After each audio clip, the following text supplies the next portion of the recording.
for all of us, for yourselves and for myself. And part of our takeaway that even all of our speakers have talked to here is the level of zero tolerance that we're taking out of here. The commissioners, the special advisors, the permanent secretaries have all been empowered to go out there and do the right thing.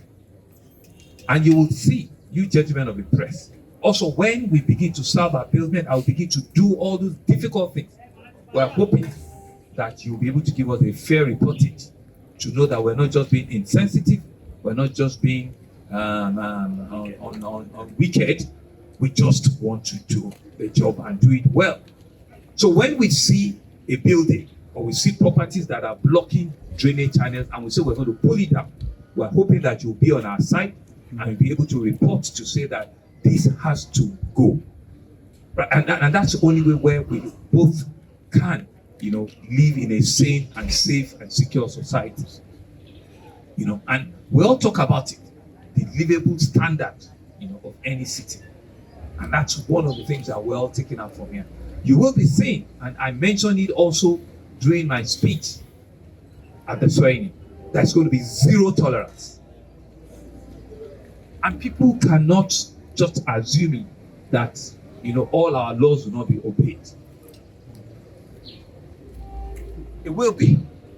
And that's the charge we're giving ourselves there. That's the charge we're taking away from this retreat, to further energize our people, to further ensure that we do things that we're going to do without fear, and that we ensure that the content that you have, right, that we can put it behind us. As regarding that field portion, I'm aware of it. I think it happened a day or two ago. So that is a total, erosion that we did not anticipate. It was a total failure. It was a total erosion, breakdown, and we're going to go back there and fix it. It's nature, it's nature that we cannot do anything about. And we've seen other parts of the world. We've seen earthquake here. We've seen, massive flooding, not only in Africa, mudslide. That's the whole conversation around the climate change that we're talking about. That it's nearer us than ever before. And so we both have a responsibility, yourselves and ourselves. Whilst we will go out and try and do the right thing, you also have the responsibility to support us and ensure that you do a fair reporting, of all of these things, so that the advocacy that we're spending a lot of money on, will get around and we can change some of our behaviors. When people block drainages, there is no magic that it will, when it rains, it will be blocked. It will be blocked and there will be flooding. There was an incident that happened over a week ago where we have a blocked drainage somewhere around Oshodi. All it takes was for us to remove tires and the rest of it, and within 30 minutes, the entire drain has gone. It's a function of gradients.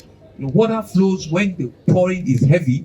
The same drainage channel that has been constructed, right, that usually take a particular size of water. Now that water size is 10 times, is 5 times. It will take a bit of a time for it to go through the same channel, and it will recede after a few hours. So I imagine that what you're talking about this morning, by the time you go back, they will have subsided, except the ones that you talked about that are failures of erosion, which we'll go back and deal with.